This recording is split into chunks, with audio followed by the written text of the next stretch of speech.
Loves to talk, loves to drive, all of that. He's out here having a bit of a test session. It's not likely that's going to happen, but it's possible that he might just pull into the pits at some stage and make some adjustments because he's aware that this is a round of the Bob's Speed Shop Series with domestic cars.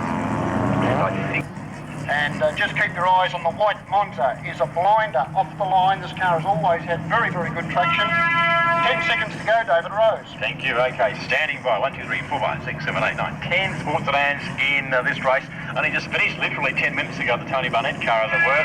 Starting off the rear of the grid, but he might rocket through. What's Jeff Barnes go? He's pretty happy about the starts of this car, and Leon Burton's got the turbo power. Okay, just a few seconds to go to the green light. And look at Danny Slater, comes from nowhere. He's leading the race. What a sensational show by Danny Slater. Unbelievable in car number 59.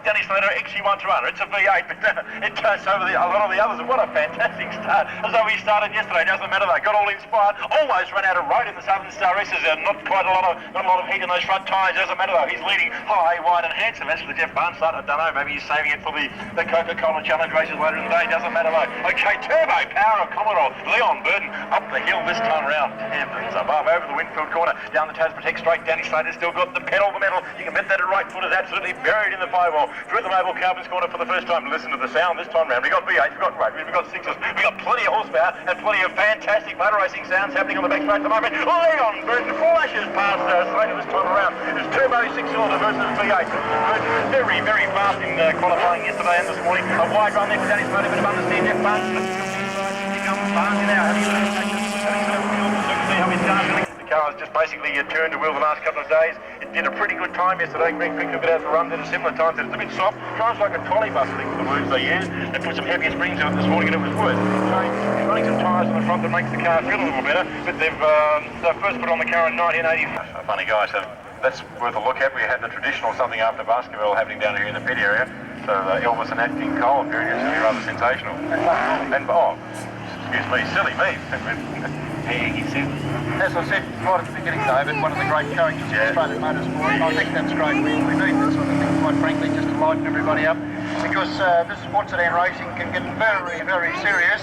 And that's a... Make sure you've got your posse on the fence or alongside your car, but hang on tight you can, okay? Because you'll all happening. You've heard of Thunder Down Under. All the other things you've heard is all going to be happening here. We've got about 10,000 horsepower, literally about to be unleashed here on the bit more than 2 kilometres of Baskerville black stuff. All 3 rounds. The 7-lapper coming down first up, 7 laps, and they will be going for it. 4 and 5 and 6 speed boxes, state-of-the-art cars. The least powerful car was Jeff Barnes' car. We're looking at 600 brake horsepower plus for these leading competitors. We talked about that. He's got a big call coming up. I can see him shaking. I'm shaking here as well. Because the tower's shaking, it's all about to happen. We've got just a few seconds to race time. So, as I said, grab your posse, put your fingers in your ears, and fill the ground pound baby, as Michael Raymond would say. Standing by now for the biggest and the best sports sedan race we've had at Baskerville for many times. 10 seconds to race time. Coca-Cola and Baskerville Race Track presents the Coca-Cola Sports Sedan Challenge. Thank you, David Rose. Ready for a start now. Crick, a lot of wheel spin, and that's what he didn't want. He wanted to get off the line evenly, and we've had Leon Burton spin fair in the middle of the corner. They're trying to sort themselves out. Up front now, it's Kerry Baily in the big Supra, followed by Greg Crick, then John Walker in the RX-7 Turbo. Went off the boil just a little bit, now he's got it mobile. Tony Hubbard in the VN Commodore. It's got a Chev engine, but it's got a solid rear axle, a 9-inch, I might tell you, in 4th place. Des Wall is 5th. He's followed by Bruce Banks, who's about to be passed by Bob Jolly in the Rover Mowers Commodore. Then it's McCall, followed by Burton. And they're starting to put the pressure on Kerry Baily. Baily knows that the mid of the car was a bit so quick, and he needs to try and hold him out. It's Baily and Crick, and they thunder across the line. A big gap now. That's Tony Hubbard, Des Wall, followed by John Walker in number 66. Then we've got the Rover Mowers and already one down. They're on their second lap as they thunder down the straight towards Wynn's Corner. And it's Kerry Baily doing a masterful job out in front. Greg Crick, the new Australian sports sedan champion, in 6th place. And they've just spread equal the field. Michael Elliott gets mobile and out of the way, which is good news. So it's Baily, followed by Crick, 1 and 2. 3rd place now, let's look for it. And it's Des Wall in the earlier stage Supra, originally a Chev Monza. Des Wall, followed by Tony Hubbard, who who's obviously touched something in that. It's the first one yellow. Then we've got the rover mowers entry of Bob Jolly, that's the yellow and green car. John Walker doing a very good job in that car, quite frankly, and I'm not being biased at the moment, but doing an excellent job. And look at Leon Burton trying to make up ground after that spin. He's certainly driving very hard. We could have a further change of position here. Okay, let's look for our leader. It's still Baily, followed by Crick, 1 and 2. And Baily's doing a great job out there at the moment. What can Crick do about it? The cars hop and skip about as they come into the braking area for Wynn's Corner. The drivers beat thrown about the cage and the monocoque of those two cars. So Baily and Crick across the line. Then we've got Des Wall now in third place, Tony Hubbard. Hubbard comes to his friends in fourth, followed by the rover mowers entry of Bob Jolly. Then third, who's got through on John Walker. That's a big drive by Leon Burton after that first corner indiscretion. Now Crick starts to put the pressure on Baily. Can he get the power down? No, he can't, because Baily manages to punch it up the hill. Let's see what happens at the top. The gap is about the same. They go through now down the Tasbrook straight. It's still Baily and Crick, 1 and 2. Remembering that the points scored from the... 300 mile an hour past through the chute, and the horses are quite incredible because they have this massive, absolutely massive, huge, ventilated, water-cooled brakes on these cars. Stop them here rushing in. See the next time round, I might go down to about the 50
metre Barry's actually shaking, getting his rumble up through our feet. We're 3 floors up. It's ground pounders, baby, as Uncle Mike Raymond would say. Okay, 10 seconds to race on. Here we go. Coca-Cola and Baskerville Raceway presents your entertainment and edification. Round 2, Coca-Cola Challenge, 7 laps. Coming down right now, and a great start by Crick Baily and Paul Brisbane. Yes, Paul comes from the second row. A great start by all the cars. And then Hubbard, oh, there's a big one up there. Oh, we've got a major crash down here. A major crash. Nobody go on the track, please. Only officials. Tony Hubbard upside down. Oh my goodness, Tony Hubbard upside down, came together with I don't know who. It will be a red flag situation, no doubt about it. The red flag is out. Officials only on the track, please. Officials only. And we're getting the rest of the cars out of the way. A great run in the race so far today, John, including a small group of drivers.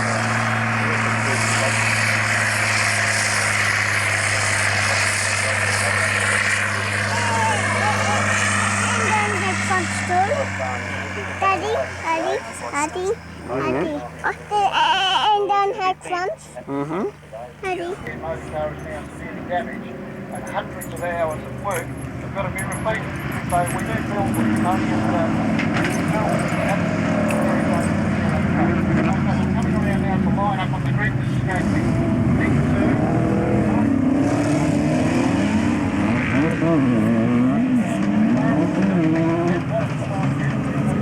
Another great start. Very fingers crossed this time round. They're all flags still being ready in turn one. 7 laps coming down. Here we go again. Just a few seconds to go to race time. Heat 2, Coca-Cola Challenge. Flag up and down. Away they're going to race that by Crick again. Deswell does likewise. And Bob Jolly rockets through for back. An ordinary start by Jeff Barnes. Perhaps taking it a little easy and mindful of that drive shaft problem. Not a rocket start from Jeff Barnes. Doesn't matter. He's back there in 5th place. Okay. The field streaming down into the Southern Star races for the first time. It's Kerry Baily from Hootersville, the flying part of the Flying Beagle brothers, or Baily brothers if you like, looking to make it 2 in a row. Just for that fantastic start, unordinary start by Crick, perhaps looking out the transmission, but doesn't matter. Thunder's past Deswell, going up the Coca-Cola Hill. See you later, Dizzy. Rob John also thundering up there. I don't know, just a little bit of lack of performance there from Deswell going up the top of the hill, takes the gearing drop, doesn't matter. Who am I to argue? He's in 3rd place at the moment. Barnes is back in 5th, Rob Jolly's there in 4th, and the rest of the field coming along behind. Okay, on the back straightaway, listen to that thunder down under. Kerry Baily thunders down the back straight, pulls it into 4th gear, 150 miles per hour, jumps on the brake, pulls it down to 50 miles an hour. There's that swing to the bottom, he's done the brake also around the hood, and we've got a 150 for Deswell, 150 for Canada before he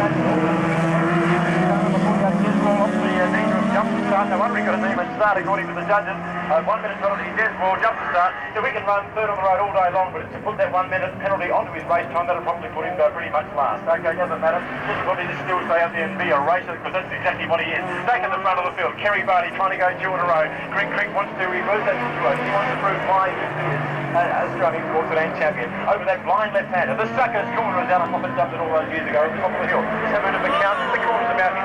And we've got a big off at the top of the hill. I think it's Bob Jolly. Is it Bob Jolly or is it the other Commodore? Yes, it's Bob Jolly. He's done it all wrong, I would suggest. He's missing from the line-up on the back straight. Certainly is Bob Jolly here. It's not really good to do it at the moment.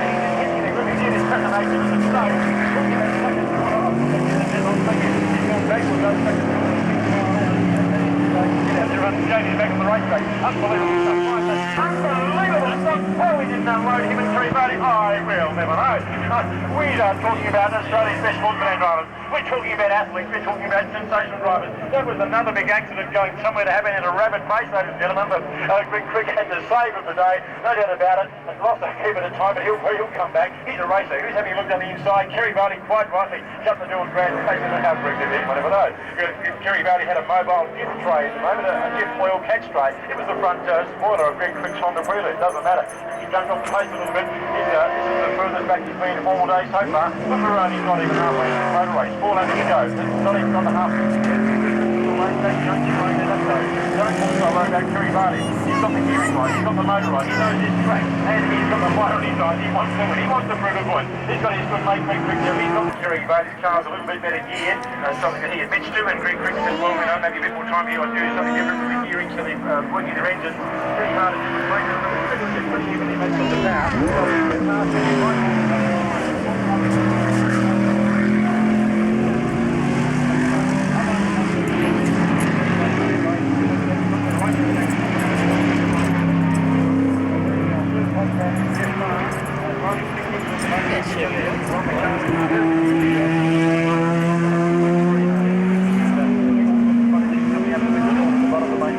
Jeff Barnes machine. Doesn't matter. He's in 3rd place out by 4 and 4 places in the road. And he hit the corner and he put on the speeder.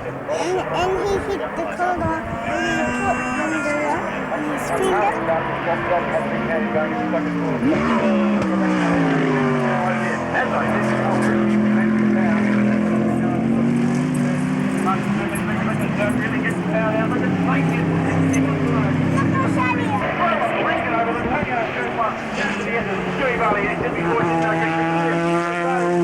From the control tower, Crick is right behind you, buddy. So keep that hammer right down, my man. Okay, off the hill, just turn around. Very nice. Crick's eyes with the all of that and more. Okay, running very wide again. Crick holding it, wheel spinning all the way out of Zucker's corner as he pulls another gear, slams it into 4th, back to 3rd, throws them into that mobile Calvin's corner. A lovely little 4-wheel grip for the Crick Honda Breeder. He's working it super hard. These two cars, 150 miles an hour down the back straight.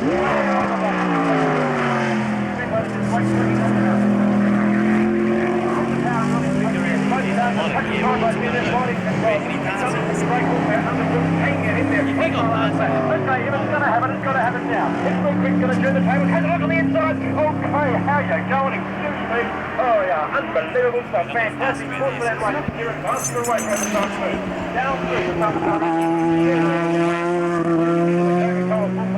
That's around under. It's beautiful sunny Tasmania this December Sunday afternoon. That's all happening. Running on the roadway.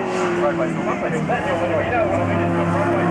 That's far for me. Okay, the two cars out of that top 43 Baily with much having a better gearing there. A bit better out of that corner. But as you can see, Crick a bit faster out of the bottom corner. Is he far close enough? I don't think so. He runs the little car right out of the concrete. That won't do the skip plate, nothing will run with the car. Here he goes, but he's put very in the fireball. Right in the afternoon. Right in the afternoon. About the 70 metre mark. From 100. Somewhere around Dover, but it doesn't matter. He's got 200 metres to go. His ticket break done. Here he is. 2 out of 2 with a Coca-Cola challenge this afternoon.